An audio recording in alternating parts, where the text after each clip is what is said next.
noite com Jesus. Amém. Nós vamos ficar de pé e vamos ler a Bíblia, onde foi anunciado, São Mateus capítulo 6, a partir do verso 9.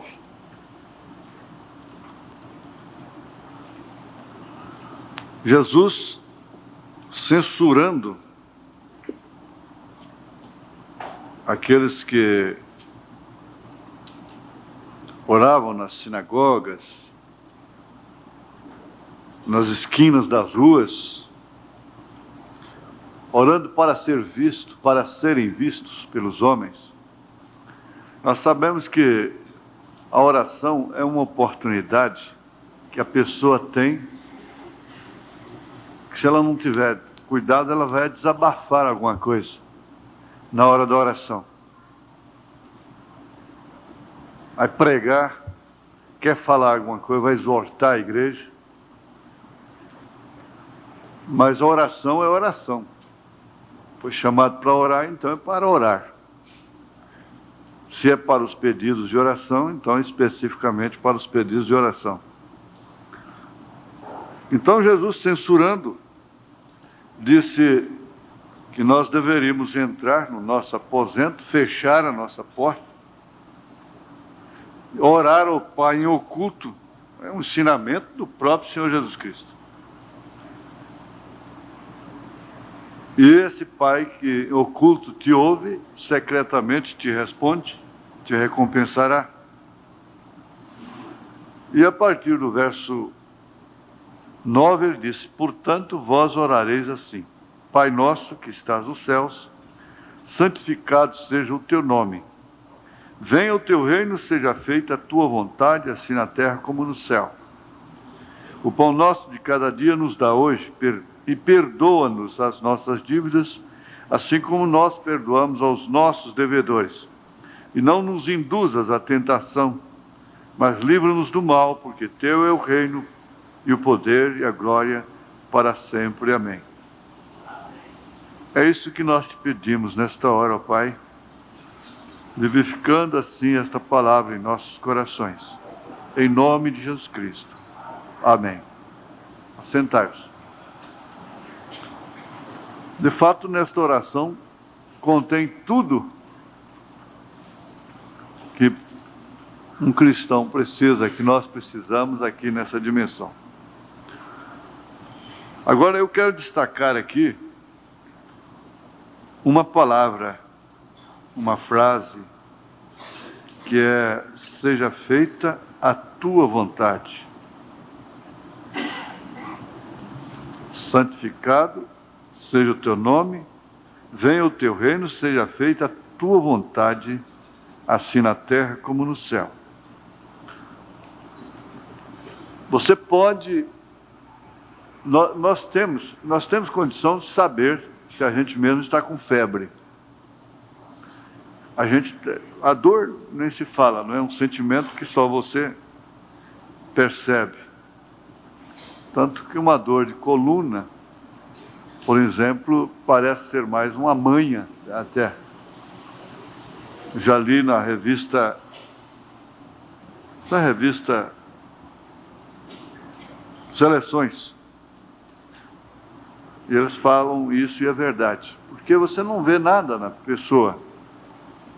Às vezes está forte, de boa aparência, e ela fica nervosa, ela fica indecisa,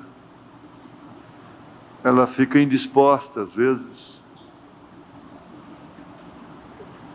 e fica parecendo mais uma preguiçosa, um preguiçoso, e parece também que é uma manha.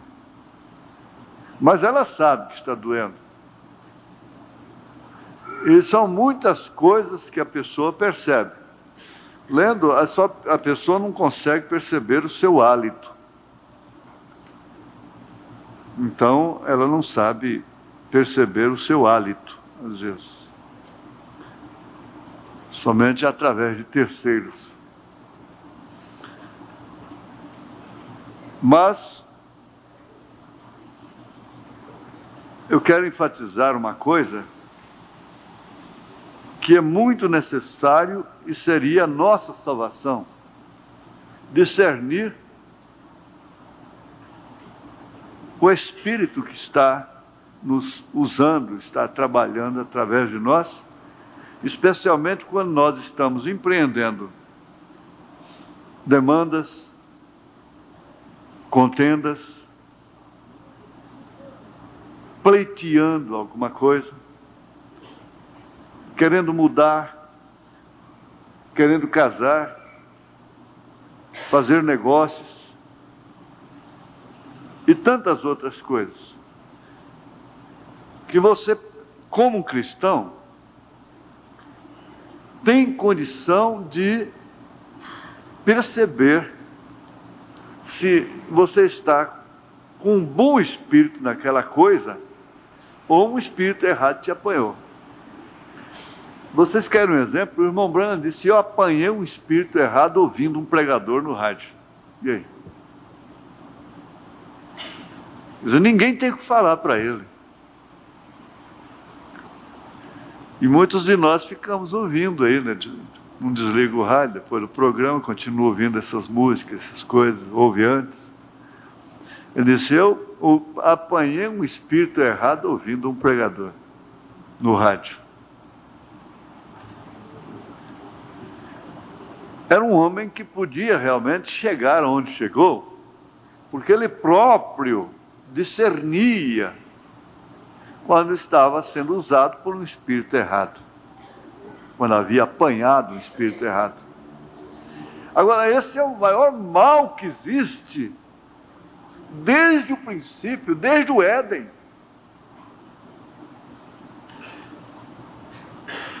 É espírito. Mas qual é a pessoa que, ao demandar com outra qualquer coisa, seja uma guerra sentimental, seja fria, psicológica, que envolve tudo isso, financeira, dívidas e coisas, vai dizer: não, eu estou com o espírito errado. Normalmente os espíritos errados aproveitam a razão, eles usam os sentimentos, os sentidos, tanto do físico como da alma, do espírito, o raciocínio, a memória, o afeto, a razão. É muito custoso você chegar ao ponto de encontrar uma pessoa que diz: olha, eu estou com o espírito errado, eu fui apanhado por um espírito errado, e eu quero que você me ajude. O marido falar isso para a mulher falar isso para o marido. Isso seria uma grande vitória. Um espírito errado é plenamente identificado pela sua desobediência à palavra de Deus.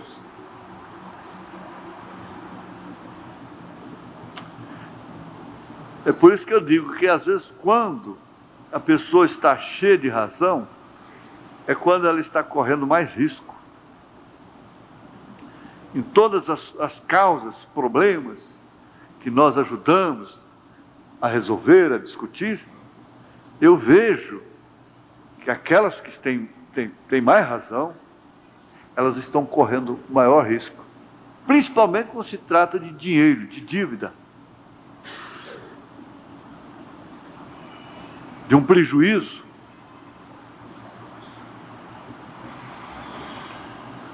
Esses espíritos vivem rodeando como mosca, diz o profeta. É como mosca.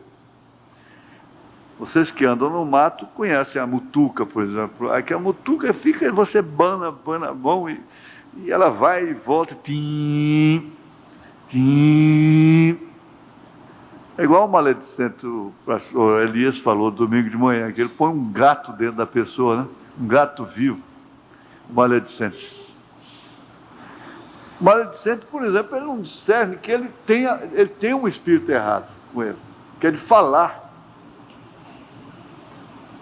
da vida dos outros, dos erros dos outros. Não é inventar erros dos outros, não. Falar dos erros dos outros. Esse é o maledicente. Esse que inventa é um caluniador. Ele está caluniando. O maledicente é aquele que fala dos erros dos outros. E o pastor Elias aplicou muito bem com aquele martírio que eles enfrentavam lá nas eras negras, de rachar uma mulher no meio, tirar a criança e botar um gato vivo lá dentro e costurar. Ele disse que aquilo era preferível do que ouvir um maledicente. E o profeta disse que isso é como uma mosca varejenta. Mas elas são insistentes. Você pensa que ela foi embora e de repente, tum, de novo. Principalmente que você está numa rede no mato, na mata. Vocês que já passaram noites na mata, né, sabem disso. Tem uma horazinha da tarde assim que ela é terrível. Em determinadas regiões, é claro. E você bana, parece que venceu, aquilo sumiu. De repente, tum, de novo.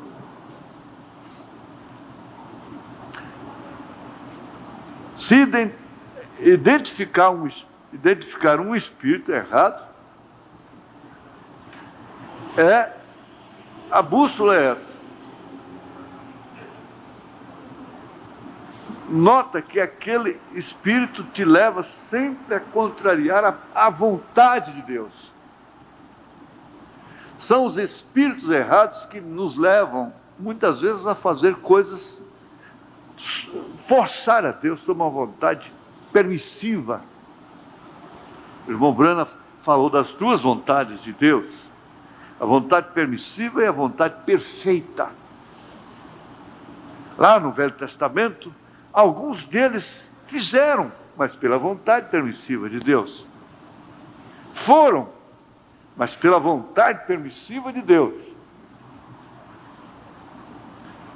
O profeta disse que um espírito de pregadora pega uma mulher, de pregador, pega uma mulher, pega um homem que não tem ministério, e aquele homem sofre terrivelmente. É um demônio que pega ele.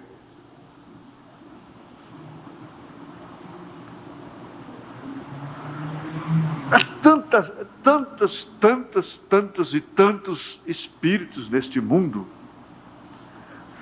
Para cada coisa há um espírito. O espírito da moda, o espírito, não precisa relacionar, você sabe. E isso começou lá no Éden.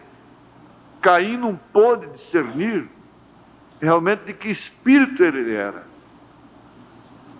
E quando aqueles dois discípulos queriam atear fogo naquela cidade que rejeitou a Jesus, Jesus disse para eles: vós não sabeis de que espírito sois. Nós vamos ver aqui mais em relação à vontade. Isso é uma plataforma apenas a respeito da vontade. Eu quero ler mais a mensagem do irmão Brana do que mesmo falar de mim mesmo. A partir do parágrafo 84 da mensagem: mudou Deus alguma vez o seu parecer acerca de sua palavra? Então a gente diz: mudou Deus seu parecer? Resumindo o tema, não é? Eu quero ver se vou até o parágrafo 100, do 84 até o 100. Observem, Abel, pela fé em Deus, ofereceu um sacrifício mais excelente. E o crente carnal pensou que isto era as obras de suas próprias mãos, e seus frutos, e sua bela oferta que ele trazia, que Deus reconheceria, e isto foi um choque. Agora, começa por aí, que aquela semente, que não era original, era da serpente, só podia fazer de Caim um homem carnal. Um homem carnal religioso. Porque existe o carnal, nós somos carnais. Isto quer dizer, somos humanos. E chegamos a ser espirituais. Mas é um carnal religioso.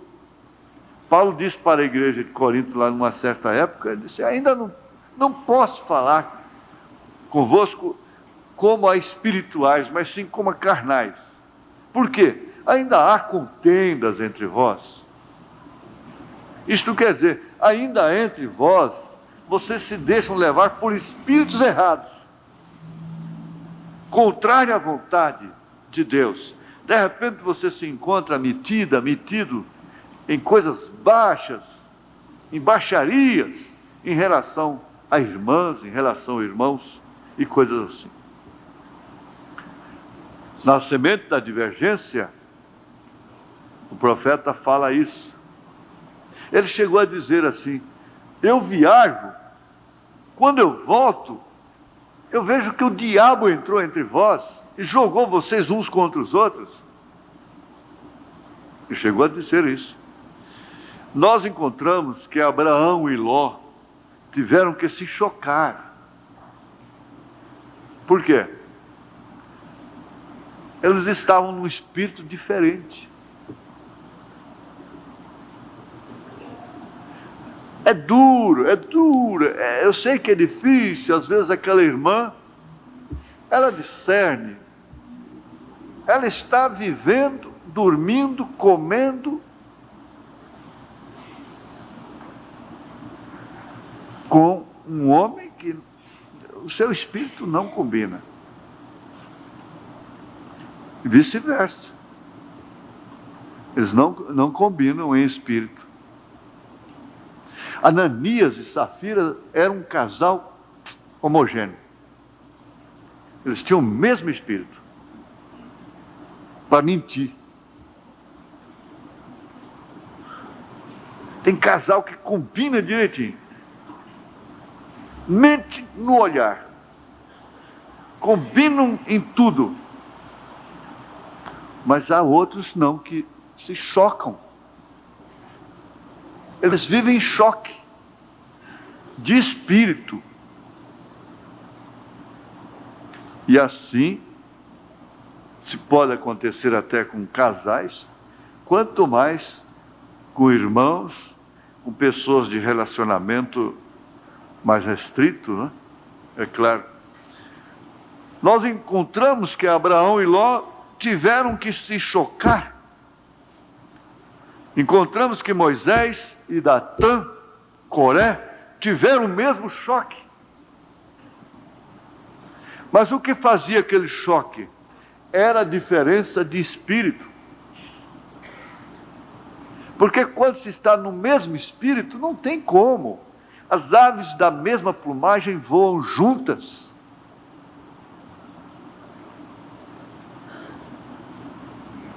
Moisés, sendo um profeta ordenado com a palavra do Senhor, vindicou que ele foi escolhido para ser o líder da hora e que Abraão havia prometido todas estas coisas. E aqui Moisés fez exatamente o que Deus disse que seria, aconteceria. De uma forma ou de outra, por estradas tortuosas, riscos. Se for riscar o mapa da vida de Moisés, vai dar vira-volta demais. Mas ele estava simplesmente cumprindo a vontade de Deus.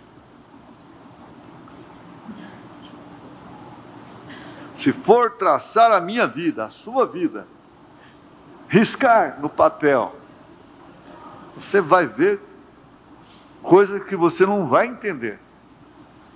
Vai lá, vem cá, vai lá, volta cá. E por que isso? E Coré, sendo carnal,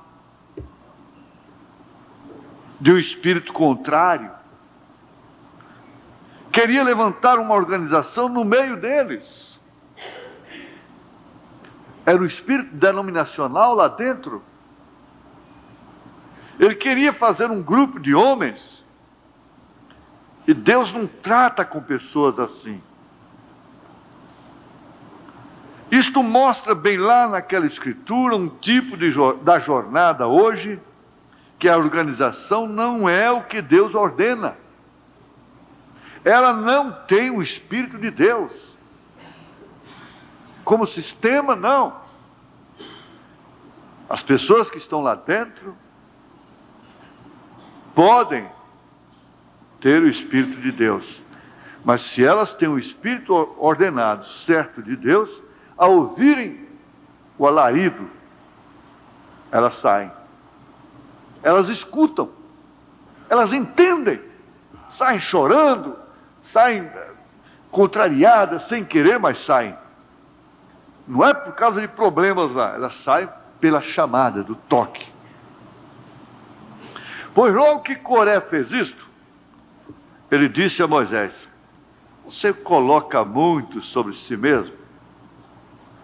Em outras palavras, toda a congregação é santa, porque você diz que você é o único homem santo.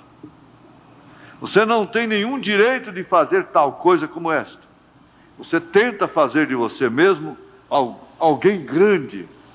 Somos todos santos, somos todos filhos de Deus. Então que nós vamos ter que ter reuniões privadas, com participação e coisa e tal, porque não justifica viajar quilômetros e quilômetros e 1000 quilômetros e ficar. Essa é a alegação. Resultado, vai virar uma confusão. O sistema de Deus não serve. O sistema de Deus não serve. Quando os espíritos começam a se manifestar, isso às vezes leva tempo. Coré e Datã estavam dentro de Israel, olha, nasceram lá, e quantos anos estavam lá, nunca se manifestaram. Mas quando chega lá na frente, que Deus está fazendo a obra através de seu servo, então é hora de se levantar, se manifestarem.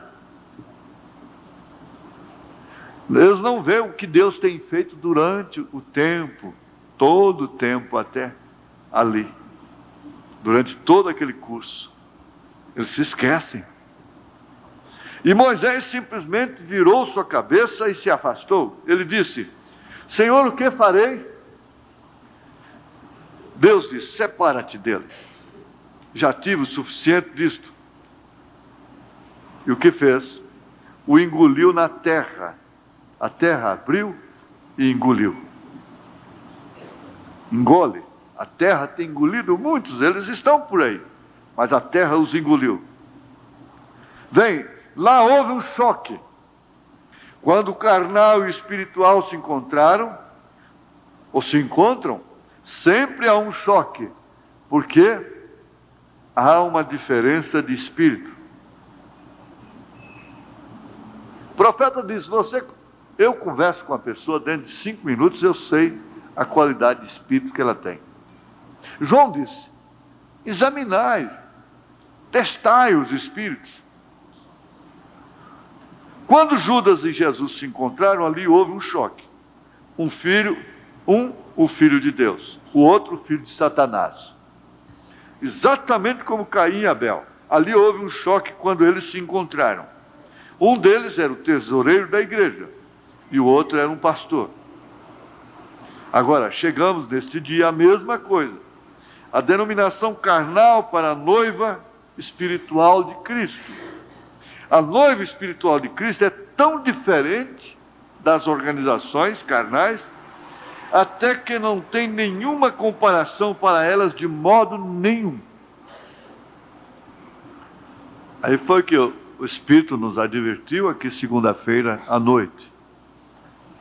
Você não tem que imitar a ninguém. Você não tem que deixar se influenciar por ninguém. Por esposa de obreiro, por filha de obreiro, de diácono, de pastor, por outro pastor, pelo pastor. Você não tem que fazer isso. Você tem que deixar a palavra te guiar. Você tem que deixar a mensagem te pastorear, te dirigir, porque ela é expressa e perfeita vontade de Deus para com sua noiva.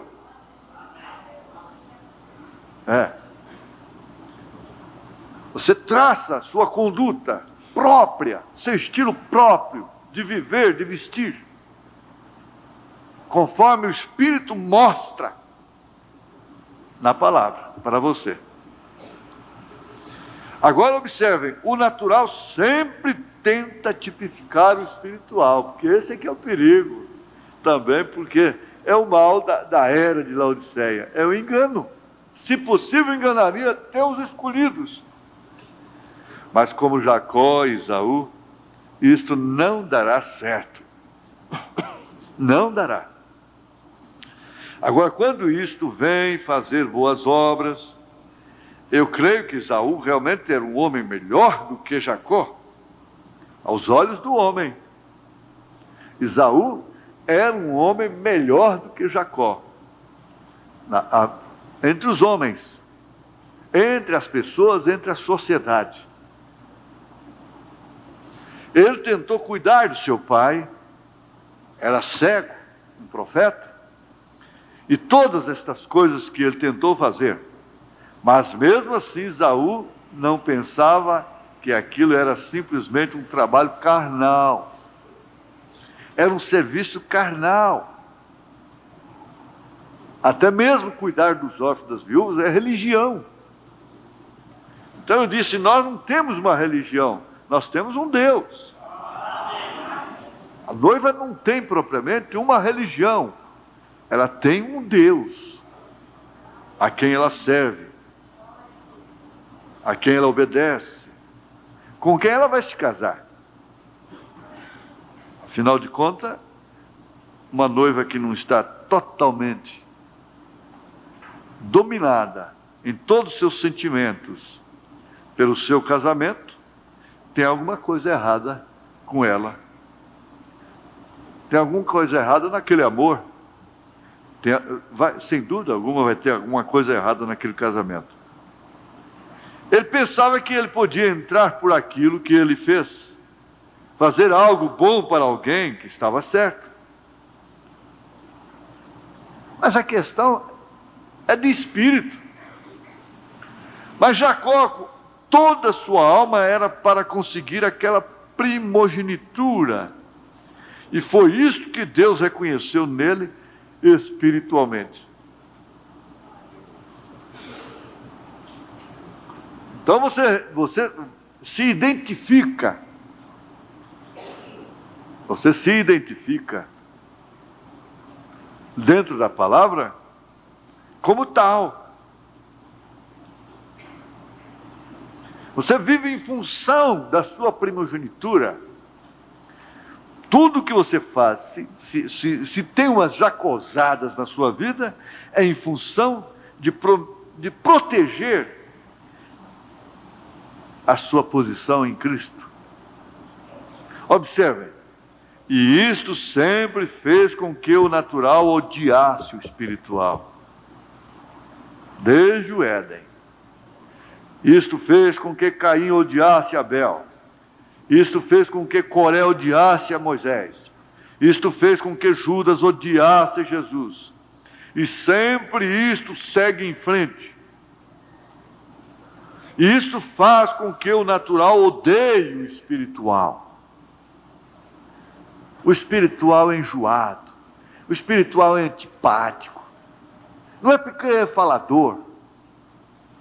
O espiritual é uma pedra de tropeço, é um embargo, é um problema numa repartição, numa companhia. O trambique, quando chega nele, para. Eles têm que tirá-lo, mudar de seção. Eu conheço isso de pertinho mesmo. Troca a gente de seção. E muitos deles até morrem, eles matam. É um acidente que acontece por lá, mas na verdade aquela pessoa foi morta porque estava servindo tropeço dentro daquela firma. Se brincar, morre. Naquela repartição, naquele órgão do governo, que tem que passar, a coisa tem que passar por ele, mas não passa. Quando chega nele, diz, não, aqui não passa. A máfia mata todos que servem de tropeço no seu trajeto. É desse jeito. O espiritual é o atraso às vezes. Não é porque ele é preguiçoso, não é porque ele é desordenado.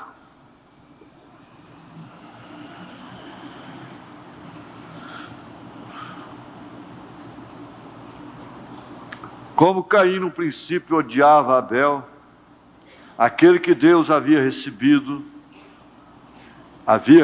o seu sacrifício e os tentou destruir. Eles tentaram destruir a influência, eles tentaram destruir tudo, porque isto não é nada a não ser inveja. Inveja.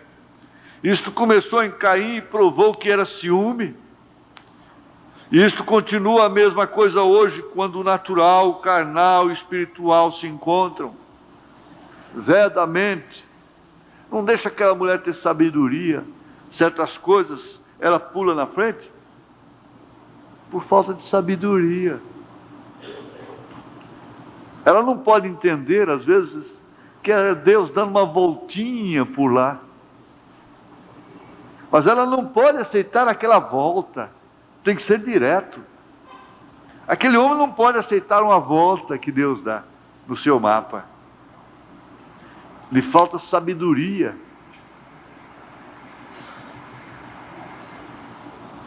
E por falta de sabedoria, se perde tudo o que deseja às vezes. Por falta de sabedoria se perde o que mais ama, destrói a casa, destrói o lar, destrói o casamento.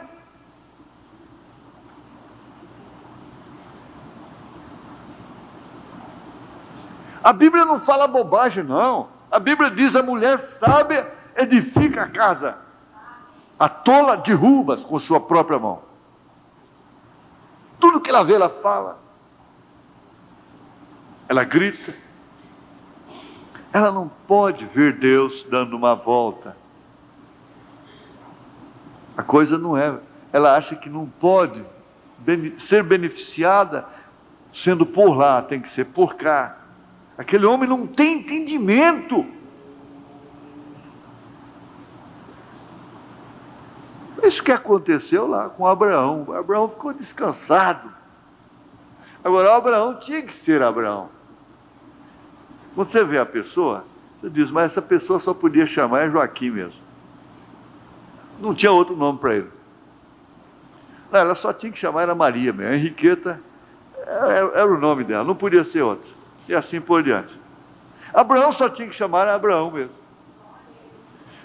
O Ló, parece que o jeitinho dele assim, mas aquele camarada só tinha que chamar era Ló mesmo, só tinha que ter 2 letrinhas no nome dele, Ló.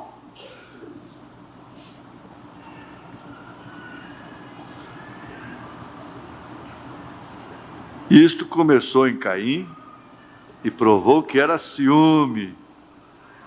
Sempre.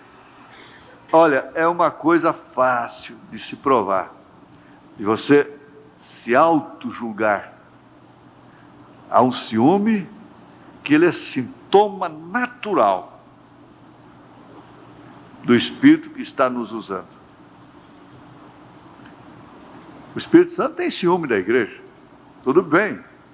Uma mulher que ama tem ciúme do seu marido. O marido que ama tem um ciúme de sua mulher. Mas não é aquele ciúme diabólico, doentio, insuportável. Ciúme mais no sentido de zelo. É um ciúme mais no sentido de guardar, de evitar, de proteger. Mas não é um ciúme de expor, de provocar, de despertar maldade no outro. Você quer fazer um check-up? O que poucos querem, só quer saber o resultado do exame dos outros. Tirar a radiografia dos outros, raio-x dos outros. Não é raio-x, é raio-x. Raio, porque vem de raios. São raios. Raio-x, né? Dos outros.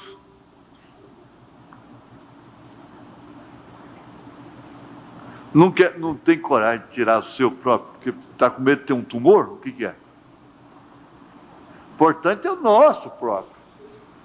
A sonografia, sei lá, tanta coisa, não é? que existe aí de exames, um check-up completo. Você vai no médico e diz, doutor, está aqui, eu quero um check-up completo, hemograma completo, sangue, colesterol, o triglicérides completo aí, lipídico, tudo, e cabeça, tronco e membro. Pronto. Fezes, urina, quer fazer um check-up cardiológico e tudo. Tudo bem. Agora chega no Senhor Jesus e diz, Senhor Jesus, eu quero fazer um check-up.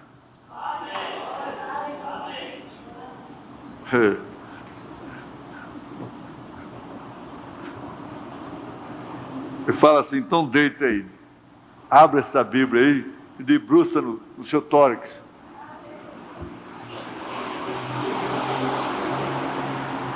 Coitado do Joaquim.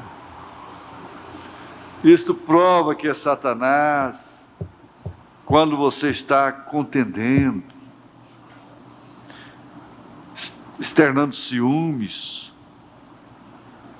Isso é contrariar a vontade de Deus. Você tem que conhecer a vontade de Deus a seu respeito. Se é a vontade de Deus a respeito da outra, do outro, tudo bem. Mas eu quero conhecer, eu devo, pelo menos, conhecer a vontade de Deus a meu respeito. Às vezes a vontade dele é que eu esteja realmente como estou.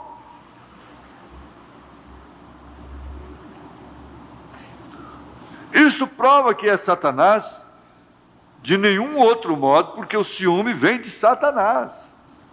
Olha, é o parágrafo 90. O ciúme vem de Satanás. E então causa a personificação da verdade.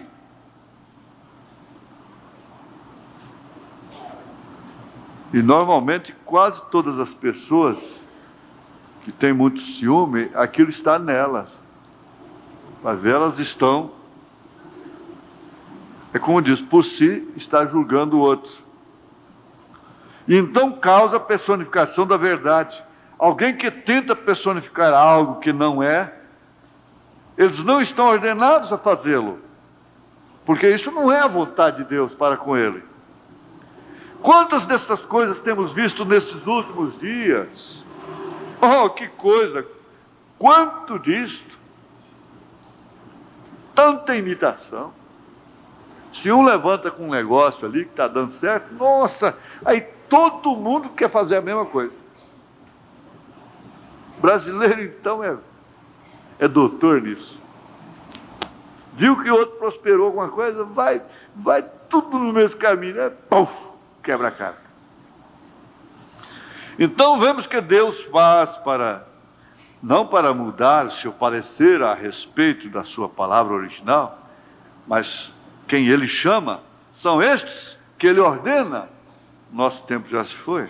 Ninguém mais pode tomar aquele lugar, ninguém podia tomar o lugar de Moisés. Era a vontade de Deus que ele estivesse lá. Não adiantava Coreia, Pirão, Datã, Balaão, seja lá quem for, se levantar. O dia que chegou a hora de Deus, pela sua vontade, tirar Moisés de cena, tirou e acabou. Só quem tira o homem de Deus de cena é Deus. Não tem demônio que tira ele de cena. Não importa quantos Corés levantassem, quantos Datãs, era Moisés que Deus havia chamado.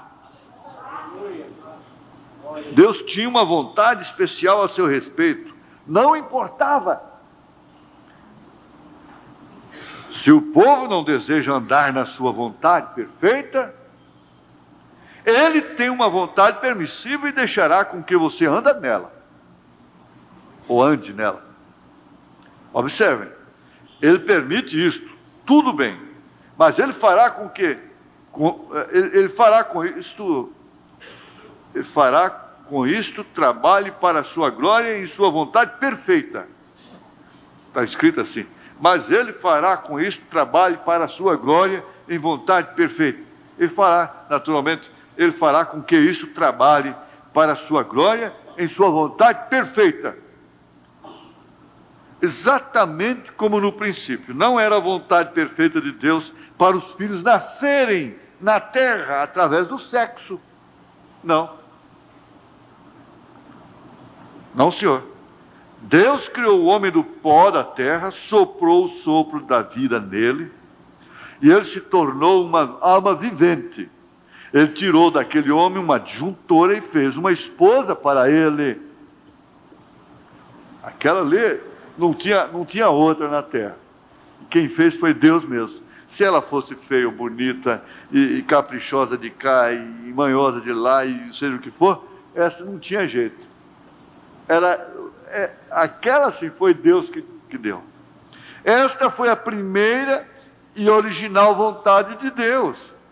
Mas quando o pecado entrou e fez o que ele fez, então ele permitiu com que o homem se casasse legalmente e tivesse filhos com ela.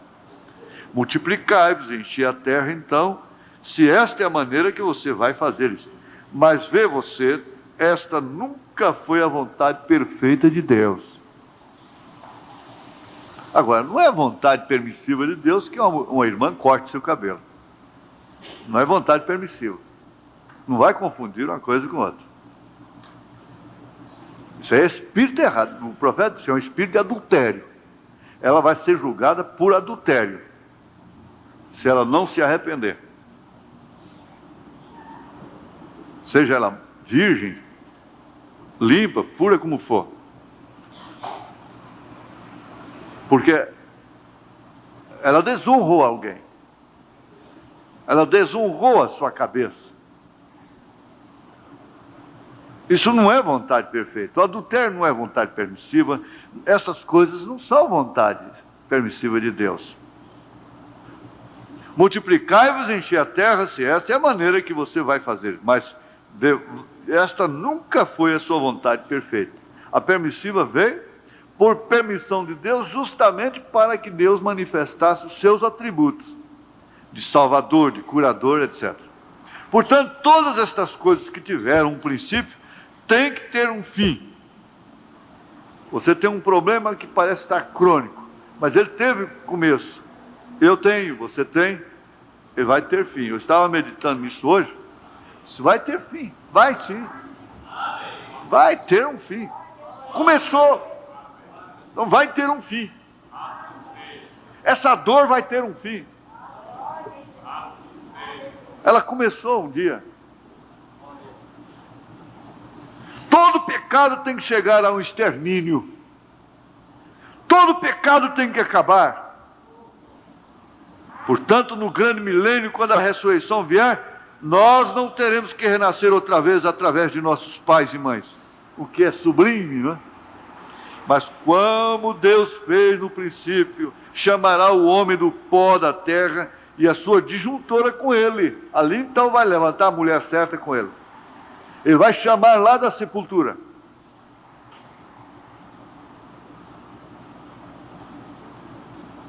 Cada um vai levantar já com sua disjuntora certa, correta. Isso é correto. Essa foi a maneira que ele fez isto no princípio. Portanto, Deus nunca muda seu parecer a respeito de nada. Mas Ele permite que você siga em frente. Nós estamos ministrando por vontade permissiva, aí está certo. Pela soberania de Deus. Todos os pastores, todos os diáconos estão trabalhando por vontade permissiva. Pela soberania de Deus. Porque pela condição não tem ninguém. Igreja não teria pastor, igreja não teria diácono.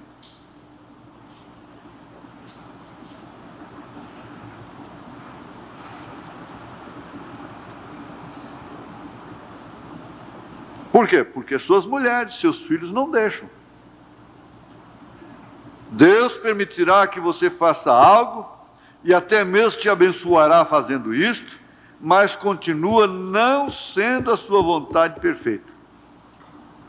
Deus permitiu que Israel tomasse uma lei em Êxodo, capítulo 19, quando a graça já havia lhes dado um profeta, coluna de fogo, um cordeiro sacrificado, um poder libertador, Mas eles clamaram por uma lei. O comportamento deles exigiu lei. Isto não era a vontade de Deus, mas, porém, isto foi injetado porque o homem queria isto. E ele foi amaldiçoado pela própria lei que ele quis. É melhor ter a vontade de Deus. Foi isto que ele nos ensinou. Seja feita a tua vontade, venha a nós o teu reino, seja feita a tua vontade. Nós devemos nos submeter à sua vontade e sua palavra. Não indagarmos sobre isto, crermos nisto. Quantas vezes você está com a intenção de Deus no coração a respeito de uma pessoa? Isso tenho visto demais. A intenção excelente, mas não sei, é um teste. A pessoa, por lá, ela se distancia completamente, ela rebela contra aquele teste. Rebela contra aquele teste e, por fim, não alcança o que talvez seria a sua própria vitória. Mas não dá para explicar. Você não sabe quantas vezes você já esteve perto de uma grande vitória e a perdeu. Por quê? Porque não discerniu a vontade de Deus. Não pôde entender a volta que Deus estava dando. Não pôde entender o teste de Deus. Por isso não compreende a sua vontade. Nós devemos nos submeter à sua vontade e à sua palavra, não indagarmos sobre isto, crermos nisto. Nós queremos sempre perguntar, e tem coisa que eu não dou conta de explicar, e Deus não vai explicar. Tem coisa que você não tem como explicar para o seu filho. Eu vejo coisas em certos instantes, mas não tem como, você tem que tocar o barco daquele jeito mesmo, de acordo com o entendimento das pessoas. Porque você não pode prosseguir daquela forma. Você tem que mudar, tem que parar, tem que... Porque você tem que explicar. Não tente encontrar um caminho ao redor disto, simplesmente o tome da maneira que é. Então muitos querem sair por aí e encontrar algum outro caminho. E quando você o faz, você encontra a si mesmo seguindo adiante. Você descobre que Deus está te abençoando, mas você está trabalhando na sua vontade permissiva e não na sua divina e perfeita vontade. Ele permite isto, como eu disse, mas ele não deixará que isto seja a sua vontade perfeita. Mas ele fará com que isto opere para honrar e abençoar sua vontade perfeita. Dar à luz a filhos através do sexo é um destes. Agora observem, Moabe, para começar, era uma nação ilegítima. Ela já começou ilegítima, ainda por um pai crente e uma filha crente. Deitaram filho do próprio pai com a filha, não é? Exatamente, se você for tipificar aquilo e usar uma mente espiritual, você pode ver que a denominação está ali de pé tão clara como qualquer coisa, certamente. Vem, a coisa toda está errada. E vejam como isto começa assim, isto guarda como uma bola de neve, isto simplesmente continua rolando mais e mais. Você tem um erro e começa naquele erro, é como uma umidadezinha, e aquilo vai vir um rego d'água, depois vira um córrego, depois vira um rio, depois lança-se no mar. E você simplesmente continua rolando uma coisa após a outra, e uma coisa como a outra, isto após aquilo. E esta foi a maneira que a igreja começou a se desviar. Hoje, vivendo completamente fora da vontade perfeita de Deus. Esta foi a maneira que isso começou em Niceia, Roma, quando a igreja católica romana, e bem no princípio, isto foi do Pentecostes, mas quando eles se organizaram e trouxeram a fama para a igreja, eles começaram a ter orações e rezar terços e orar pelos mortos e todas essas coisas, essas outras coisas. Então, isto sim, simplesmente começou a rolar de um erro para o outro, até virou um mar. Veja até onde isso chegou. Não há nenhuma representação do Pentecostes nisso de modo algum. Vem? Não tem nada do princípio naquilo, começando pelo seu batismo. É um erro apanhando o outro, apanhando o outro. Há somente uma coisa a fazer. Isto é limpar o registro e voltar para o princípio. Começar tudo de novo. Ser batizado em nome do Senhor Jesus Cristo. Começar uma nova página, um novo livro. Amém. Vamos ficar de pé. Aí você então aprendeu, nós aprendemos que nós podemos identificar em que espírito nós estamos naquela questão, no dia a dia. Em que espírito eu vou lá? Em que espírito eu estou fazendo isso? Em que espírito? E combinando isso com a vontade perfeita de Deus, a vontade ou a vontade permissiva. Senhor Jesus, a hora é suprema. Tu dissestes através do profeta que a graça suprema da fé suprema para a hora suprema. Nossas vidas estão formando mapas de zigue-zague, de voltas e mais voltas, e coisas que nós mesmos não entendemos. Mas ao analisarmos, ao fazermos um exame, um check-up, nós constatamos sempre que tem faltado a sabedoria, tem faltado a paciência, tem faltado a obediência, por que não dizer até o caráter de Cristo? Ajuda-nos, ó Pai, nesse novo registro, nesse novo mapa. Temos tudo para isso quando já começamos com o batismo em nome do Senhor Jesus Cristo. Vendo o Pai no Filho, reconhecendo o profeta da hora, o mensageiro do dia. Isto quer dizer, nós estamos na plataforma certa, estamos na coisa correta. O único erro está em mim, o único erro está em nós.